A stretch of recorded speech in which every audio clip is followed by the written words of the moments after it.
It is time to press snooze on the news because around here it is all about opinions. Hey everyone, I'm Steve Noviello. It is time to get for real. My panel tonight is ready to weigh in one more time before we have to say goodbye. First up, she is so good at telling me what color to wear on her show that I invited her to mine. Shannon Murray is up way past her bedtime. Way past my bedtime, but we did coordinate a little bit, even today. without you texting me the night before. Clashing. We're not clashing, which is the key here, right? Sure, he can tell you who won 3 World Series in a row, but does he know who won the Tony for Best Musical in 2011? Mike Doocy is here. I don't, but I could sing it if you asked. Book of Mormon. Book of Mormon is the answer we're looking for, Doocy. Yeah. Next up, she is fresh off covering the premiere of The Color Purple. She is the woman with the golden heart. Please welcome Dr. Cheryl Jackson. Thank you for having me. And we're going to hear about the Color Purple premiere a little bit later on in the show, which I'm very excited to talk to you about. But first, it is time to take a closer look at tonight's first topic because it is time to take 2. Ask a bunch of married couples what they argue most about, and you'll get a bunch of different answers. But the one answer, which is likely to come up again and again, is money. Take a look. A recent study suggests couples with joint bank accounts tend to be more satisfied with marriage, compared with couples who keep their finances separate. Such couples also are more in sync with each other on money issues and more likely to respond to each other's needs without expecting reciprocity. Combining finances can lead to better communication and trust between partners. That being said, combining finances is not a one-size-fits-all solution. Remember, the key to a successful marriage is communication and compromise. I would like to buy a monster truck, or a jet ski, and a robot Spider-Man. I would like to turn the backyard into a pickleball court, with a full bar. I'm glad you like the backyard because tonight you'll be sleeping in it. Nicely done. Nicely done. As the saying goes, there is more than one way to skin a cat. And before you pick up the pens and paper, PETA people, it is just an expression, which means there's generally more than one day to achieve a goal. A new study suggests that financial transparency may be the best way when it comes to couples and cash. Now, it found that those who can easily access how the other one spends money will argue less about it. But is it because these people share something far more precious than money, and that is values? If you've ever invited me to dinner on a weeknight, you know my motto: nothing spicy, nothing pricey. So can you make it work when you're married to someone who thinks a $150 steak at a Jamaican restaurant is what we call dinner on a Tuesday? I don't think so. But again, I think that there's kind of an interesting, perhaps even generational difference here. So Mike, I'm interested to hear your thoughts. Yeah, Ruth and I have been married 40 years, and we've always had joint accounts. You know, neither of us had a lot of money growing up, and so I think we've tended to have the same approach toward managing money, and you know, it's worked out pretty well for us. There's a bump in the road every now and then, you know, in every situation, but that's kind of the way we've approached it. Shannon, you're kind of new, yes, I would imagine. Yes, we just got married in April, but you know, I'm 36 and we're both in our mid-30s and kind of already established in our careers and had our own bank accounts. So we haven't merged our accounts, but we pretty much split everything. He picks up certain things, I pick up certain things. It kind of just goes down the middle. And we talk openly about everything. And same as you, we had similar upbringings, similar values when it comes to money. We talked a lot about it before we got married and made sure we were on the same page with finances and how we wanted to handle things. But we haven't merged the accounts yet. We're about to have our first child, and maybe that'll change things. Yeah, it will. So we'll see. It's open for discussion still. Is there anything that you spend money on that you think to yourself, oh, he would not like what I'm spending money on? He's not watching. No, because you know, there really isn't. I'm not a big shopper or spender in that way. I mean, sure, maybe he'll come home and say, "Why did you buy these groceries? You know, we don't need that, or you don't need that. You know, you bought the fancy, you know, salad dressing. We didn't need all that. You know, something like that. I'm not going to eat that." But generally, no. And I mean, we both kind of have our own money, and he's not going to really question me on things that I want to buy, and same goes for him. All right, Cheryl, financial transparency. Do you want each other to know everything that you're spending money on? Child, nobody do. But you know what? I've been married 37 years. My husband and I, we have an account together, and then we have separate accounts. And we are expected, I pay some bills in the house, he pays some bills in the house. So as long as they're getting paid, I'm good. But I also have the saying that I say, don't pay for what you pray for. right? And so I don't pay for some of the things I pray for. I'm like, why'd you get that? I was praying for that. You shouldn't have been buying that, right? And it always comes. Literally, it always comes to me. So he just laughs. He goes, well, did you pay or did you pray? And I was like, I prayed, and this is what happened. And so, I can understand what both of you are saying, but as long as he's taking care of his business and he's got extra money, let him do what he wants to do, right? That's freedom for him. So I don't want him to think I'm his mom. I'm it's his funny, partner. We have kind of a similar approach in our household. Again, 20 plus years we've been together. But I do have to say that sometimes it kind of gets a little roommatey, right? Like if I know that Doug has gone out and bought, 5 yogurts for the week because he's taking them to lunch, and there's one left, I'll be like, oh well, I don't want to eat the last yogurt because he bought those. Like he's my roommate in college or something, right? Do you guys experience that? Yes, we definitely. The food specifically, it can be a thing. But, overall, we're understanding of each other. We look out for each other. We're a team. So I think once you merge the accounts, that's when it gets more like, okay, I'm not going to go splurge on something without letting him know about it. And I'm going to have that conversation first. But for now... our approach when we first got together, there was a bit of financial inequity between us. I was kind of further along in my career, he was younger. So what we did is we sat down and we put together all of the household expenses, and then based on what percentage of our combined income that was, we would each pay. Oh, that's nice. Yeah, so it was like, I'm paying 30% of my money, you're paying 30% of your money, same percentages but different amounts to try and create financial equity. It's funny because when you've been together for a while, certainly you're going to go through ebbs and flows in terms of who's making what. And we all know as broadcasters early in your career, it's nothing. You don't make anything. So Ruth made quite a bit more than I did early on, and been kind of the other way for a while now. So it's Doocy. It's balanced out. It's balanced out, and I'm going to regret having made that last comment. We can take care of that in post. Right, exactly. Edit that, we might have to rewind to the holiday gift giving segment if you missed it last night. I want hard numbers. I will say that who pays the utilities in the house, because I'm going in cutting off all the lights, and he's like, what's wrong? And I'm like, why are you running the water before you get in the shower? Can't you just get in the shower, right?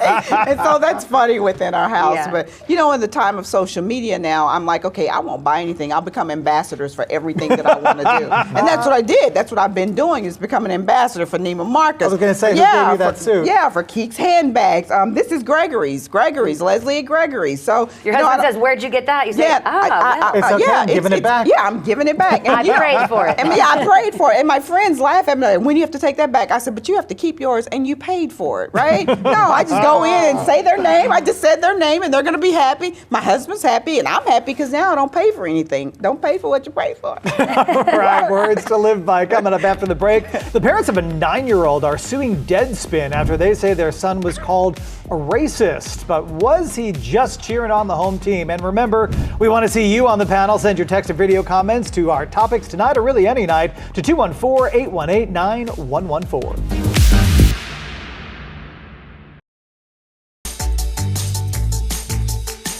The parents of a 9-year-old Chiefs fan are suing Deadspin after an article they published showing their son at a game in a headdress with his face painted, cheering on his favorite team. Now, if you search the article today, you'd find the reporter writing, quote, "It takes a lot to disrespect two groups of people at once, but on Sunday afternoon in Las Vegas, someone in the stands at the Kansas City Chiefs game found a way, leading to lots of unanswered questions." In the article, which features the headline, quote, "The NFL must ban Native American headdresses and culturally insensitive face paint in the stands," the writer is referencing 9-year-old Holden Armenta, who is clearly pictured and called out not only for his appearance, but for also doing the tomahawk chop. The writer for Deadspin, Karen J. Phillips, not that kind of Karen, says everyone is taking this too far. His article is about calling attention to the NFL and how they would even allow a team to be called the Chiefs in today's day and age, much less allow fans of any age to engage in cultural appropriation. So first up, let's talk about that. I mean, we've gotten rid of the Indians, we've gotten rid of the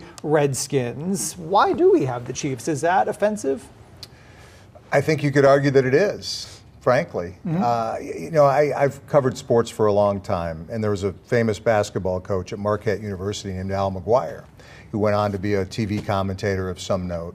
And Marquette was going through a situation where they were changing from the Warriors to a different nickname. They wanted to take away all of the Native American imagery. And I remember interviewing McGuire at the time. He'd already left Marquette, but he was a legend there. And I thought, okay, let's talk to him. Certainly he's going to be against this change. He's going to be too politically correct.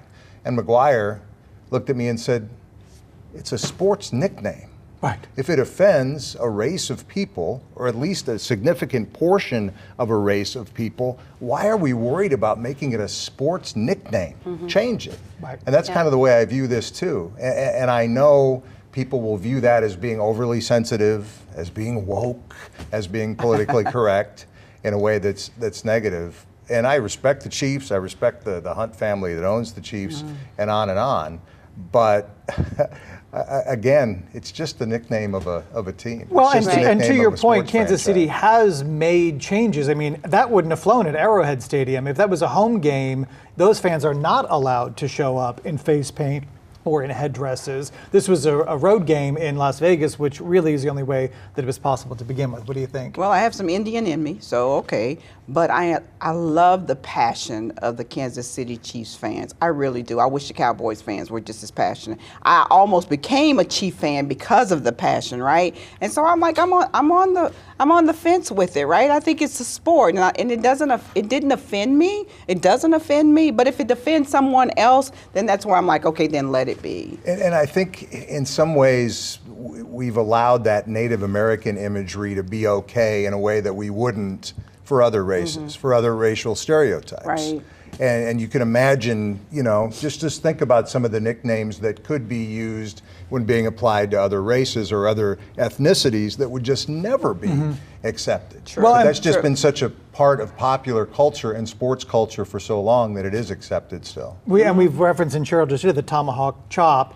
Now, the kid and his family argue, well, not only was he doing it, but the fans were, and the players were. The Chiefs players were doing the same thing. Does that Wow. make it any less Right, and that child, he just thinks he's supporting his favorite right. team. He's 9. He's got the Yes, face paint, poor he's got Holden. the headdress. He's just going all out. He's doing what the players are doing. So you feel bad that the child was brought into it, and that he became the literal face of this article and this point that the reporter was trying to make when he just thinks he's innocently, supporting Yeah. his I team and feel not bad for offending all anyone. of I it. hate that a kid was brought in. I think we're Right. going to talk more about that. But yeah, the fact that this Nine. 9-year-old is the focus of this is just I have terrible. a 9-year-old grandson, right? And there's no way that I would put my grandson in the predicament, because knowing intentionally that he's going to be on TV and the entire world could come against him and then they point him out. So I know that mother, and I'm against all Karens, let the world know, but this Karen is right? This Karen, this mom didn't put her 9-year-old son to go have a great football time at the game, and now he's been singled out and the whole world's talking about it. I know as a mother, I would just be petrified, and I would sue too. I'm with Karen. I would Well, and sue if you're too. the parent, you know that when Yeah. you're wearing the headdress and the face paint, there's a good chance the cameras are going to be on you. Right. Oh, drawing you're doing. attention. That's why you did it. You Yeah. did it because you want to the be on attention. camera, Well, right? and But in not fairness, for a a lot of bad the Kansas reason. City Chiefs fans do that. Now, I need to just correct one thing. So Karen is actually The the reporter. reporter. And Oh, we're gonna talk about so more it of- is a Karen. It is a Karen. Different Oh. This is a C-A-R-R. A literal Karen. A literal Karen. All right, next up, there may be more to this story after you hear about the original article and more from the author. Plus, it's your chance to join our chat. You can sound off on tonight's topics when you text your video message to 214-818-9114. Our conversation continues after the break.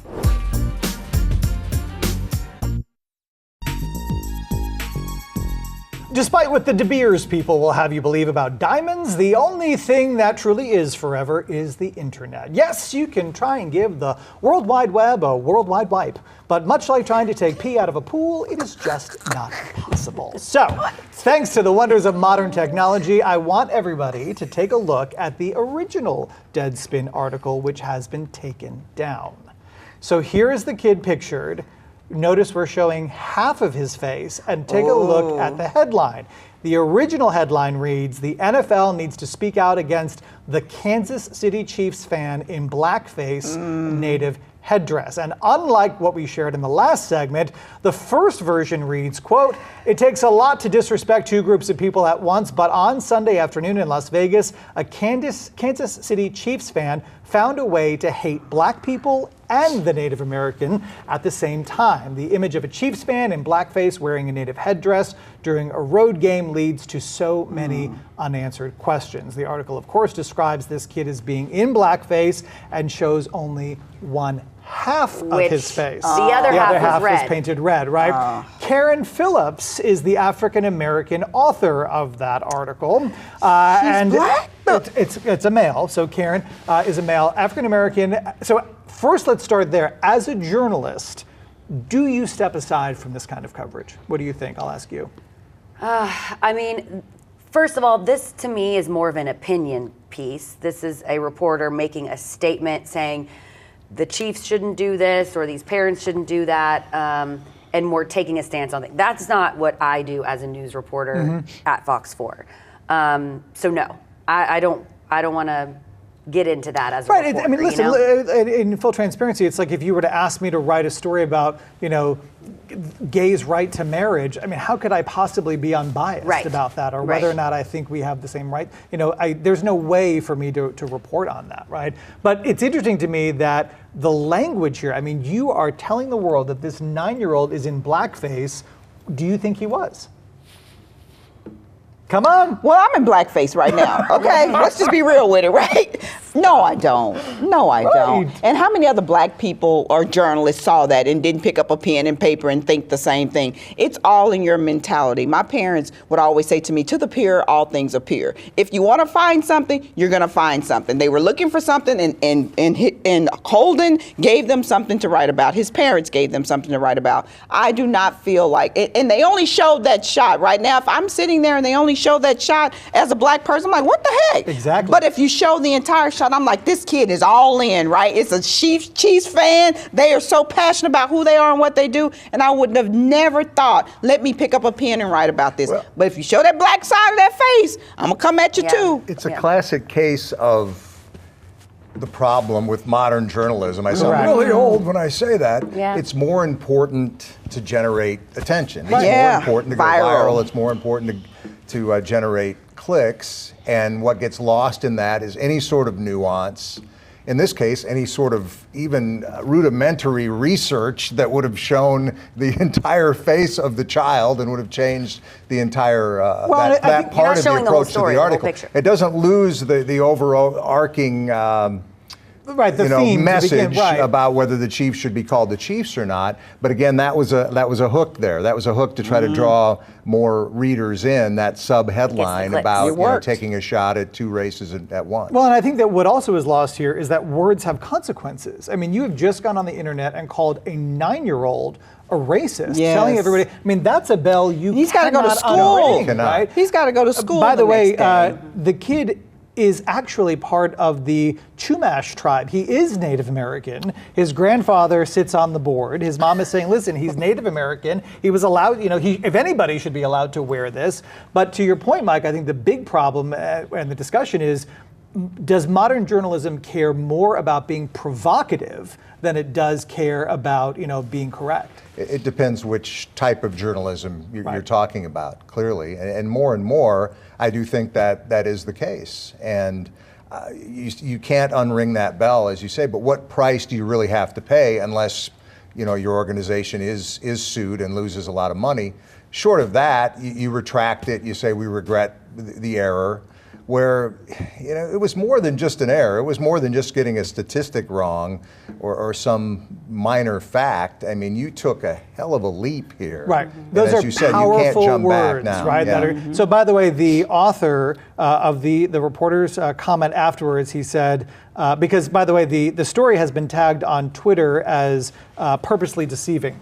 The original author, Karen Phillips, doubles down on his claim since the deleted post, saying, for the idiots in my mentions who are treating this as some harmless act because the other side of his face was painted red, I could make the same argument that makes it even worse. Y'all are the ones who hate Mexicans but wear sombreros on Cinco de Mayo. Stop it. Really? So let me ask, you are African American. This guy's African American. Right. Is he doing more harm than good here? Yes, absolutely. And there's always a way we can approach this. If he thought that there was a problem with it, then go a different direction. But don't get people riled up trying to go viral with what your thought is, right? That's what this clearly is. That little 9-year-old boy was out there just trying to have fun at the football game. Now we on For Real talking about this for real, right? And it's wrong, for real, it's wrong. That hurts. Again, I'm thinking about my 9-year-old grandson, that if he had went to a game and this was happening to him, how I would feel about it. It's wrong, for real. Yeah, for real, for real. All right, what's next? For real, though. She is. Cheryl Jackson is decked out in royal blue tonight, but she is fresh off the Hollywood premiere of The Color Purple. We're going to go one-on-one with Cheryl when we come right back.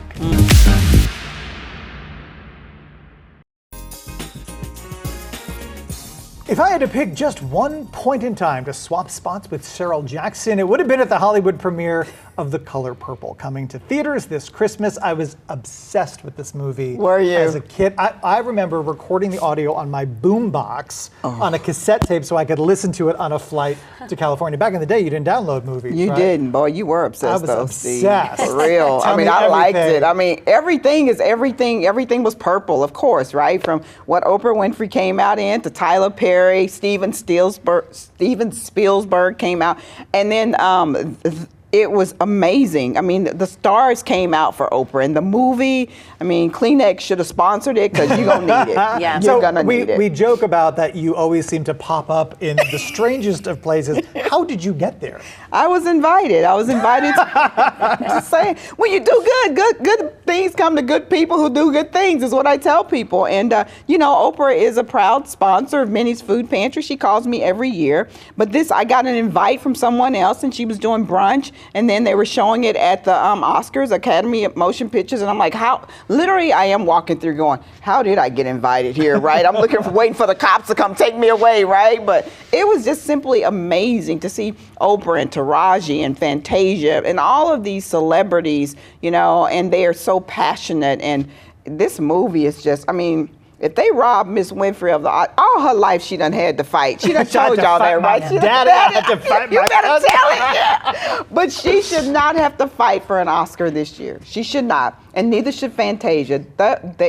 Man, I was just in awe, and everybody was crying, and it's a musical, but it just tells a story of sisterhood and family and winning, right? And wrong and right. And if you grew up black like me, everything that you see in that movie is a part of our culture and our history.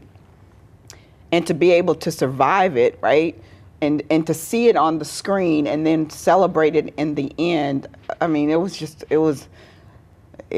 deep. Yeah, it sounds like it was real deep. And real quick, you were there covering the event, essentially attending and also kind of correspondent work. Right. Well, it's so funny. I don't even know how I was there, but I was there. One moment they were like, "Do you want to walk the red carpet?" And they had the placard to walk me down the red carpet. And they're like, "Well, do you want to interview?" So I downloaded Mixcam because I'm always ready. And that's an app where you're on the camera and the other person's on the camera. And so if you follow me on social media, you'll see my interview with Oprah. They're like, "You probably won't get none." I said, "Just put me on the carpet, let me interview." So you'll see all the interviews with me and all the celebrity cast. It was amazing. Excellent. All right, and if you want to see all of the episodes of For Real, you can catch all 10 right now on Fox Local and on fox4news.com. I want to wish you a happy and safe holiday season. I hope we will be seeing you again in the new year. Good night.